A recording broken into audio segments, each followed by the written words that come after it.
कि एक ऐतिहासिक फैसला किया गया है केंद्र सरकार द्वारा, जो नीट में अंडर ग्रेजुएट और पोस्ट ग्रेजुएट बीबीएस और जो पोस्ट ग्रेजुएट की सीट्स होती हैं उसमें ओबीसी वर्ग के लिए 27% और गरीब जो हैं, जो हम लोग पहले इकोनॉमिकली वीकर सेक्शन के लिए संवैधानिक संशोधन करके प्रावधान बनाए थे 10% आरक्षण।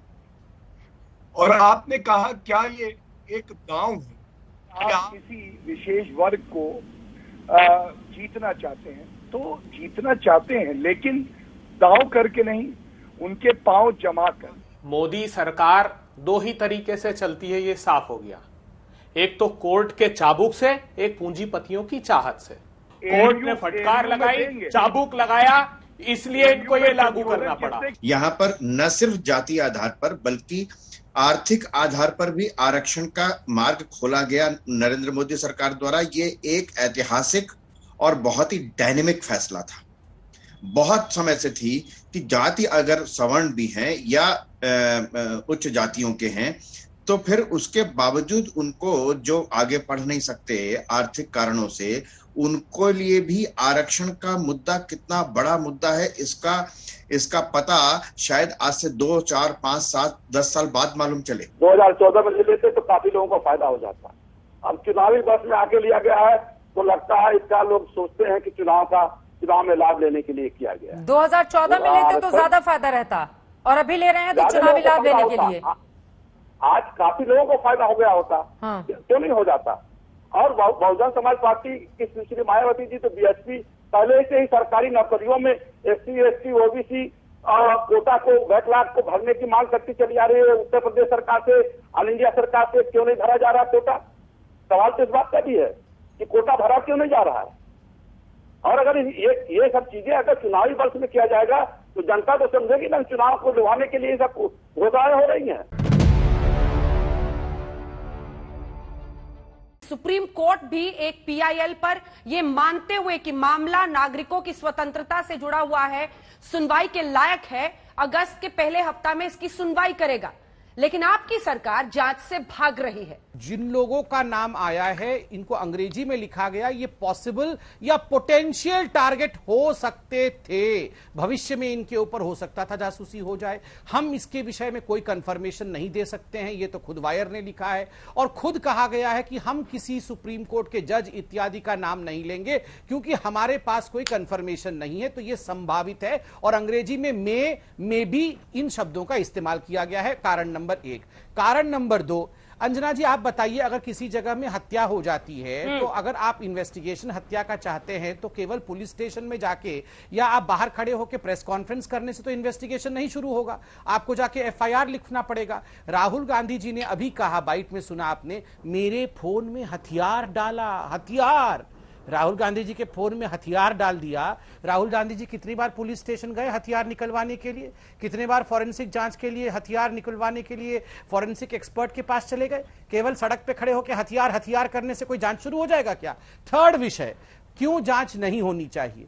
हर विषय पे सबसे पहले जो संज्ञान लेने का मार्ग होता है वो संविधान प्रदत्त संसद से शुरू होता है, आरंभ होता है। आप डिबेट करिए, डिस्कशन करिए, चर्चा करिए, आप तथ्य दिखाइए, और तथ्यों के आधार पर सरकार को जो उचित लगेगी, जनता भी उस डिबेट को देखेगी, उसके बाद निर्णय लिया जाएगा। भागना क्यों है? एग्जीक्यूटिव के ऊपर, जुडिशियरी के ऊपर, लेजिस्लेटिव के ऊपर, मीडिया के ऊपर, ऐसा कौन सा एक, इन चारों में से ऐसा कौन है जिनके खिलाफ इस हथियार का प्रयोग नहीं किया गया? सुप्रीम कोर्ट के जज के खिलाफ, चीफ जो हमारे मुख्य चुनाव आयुक्त के खिलाफ, हमारे देश के जो गणमान्य सीबीआई के अफसरान हैं उनके खिलाफ, मीडिया के बड़े बड़े एडिटर्स के खिलाफ। सवाल हम पूछ रहे, पेगासस खरीदा कि नहीं?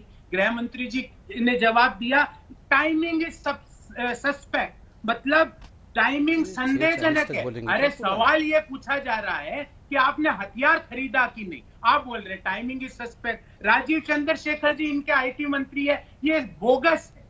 आपसे सवाल पूछा जा रहा है पेगासस खरीदा या नहीं, आप कह रहे हो बोगस है। आपको क्या सवाल समझ में नहीं आता? इनके एक और जो एमपी है वो कहते हैं पार्लियामेंट में नहीं जवाब देंगे, पार्लियामेंट के बाहर दे देंगे। क्यों दे दोगे साहब? पार्लियामेंट डेमोक्रेसी है कि नहीं देश में? लोकतंत्र का मंदिर हमारे लिए संसद है, संसद के अंदर जवाब देना पड़ेगा। इलाके का नाम वरांगटे है, बॉर्डर लैलापुर में पड़ता है। फौज का शूट था, काउंटर इंसर्जेंसी, जंगल वॉरफेयर, स्कूल के लिए ये शूट चलता है और बार बार हमें बॉर्डर के आर पार भी आना जाना पड़ता था, लेकिन इस तरह की परिस्थिति कभी नहीं थी।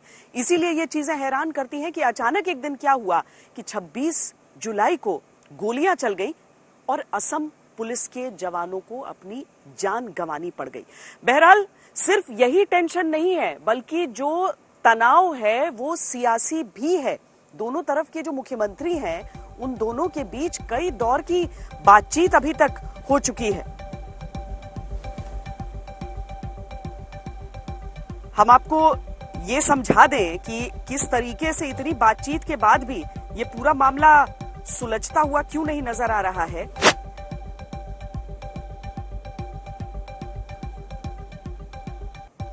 असम के मुख्यमंत्री हिमंत बिस्वा शर्मा और मिजोरम के मुख्यमंत्री जोरमथंगा के बीच कई दौर की बातचीत हुई। असम सरकार की इस घटना को लेकर मिजो सरकार से दो मांग है। पहली, मिजोरम सरकार सार्वजनिक माफी मांगे, लेकिन मिजोरम सरकार ने शोक तक नहीं जताया। असम सरकार की दूसरी मांग है असम पुलिस के जवानों पर फायरिंग के जिम्मेदार लोगों पर कार्रवाई की जाए, लेकिन अभी तक मिजोरम सरकार ने इसे लेकर कोई बयान नहीं दिया। जिस तरह से दोनों राज्य सरकारें अपने अपने स्टैंड पर कायम हैं, उसमें एक नतीजा ये भी निकाला जा रहा है कि बात अब सीमा विवाद से बहुत आगे बढ़ चुकी है। इसका अंदाजा असम सरकार की एडवाइजरी से भी लगता है, जिसमें असम के लोगों को मिजोरम जाने से बचने की हिदायत तो दी है, साथ ही मिजोरम से असम में तस्करी के मुद्दे को भी हाईलाइट किया है। असम सरकार का दावा है कि म्यांमार से मिजोरम के रास्ते असम में ड्रग्स की सप्लाई हो रही है। पिछले 2 महीने में ही मिजोरम सीमा से असम में ड्रग तस्करी के 912 केस रजिस्टर किए गए हैं और 1560 तस्करों को गिरफ्तार किया गया है। असम पुलिस ने मई से अब तक बड़ी मात्रा में ड्रग्स बरामद की हैं, जिसमें 20 किलो से ज्यादा हेरोइन और 15 किलो अफीम की खेप शामिल है। असम के मुख्यमंत्री हिमंत बिस्वा शर्मा इशारा कर चुके हैं कि 26 जुलाई की घटना असम की एंटी ड्रग मुहिम का नतीजा हो सकती है।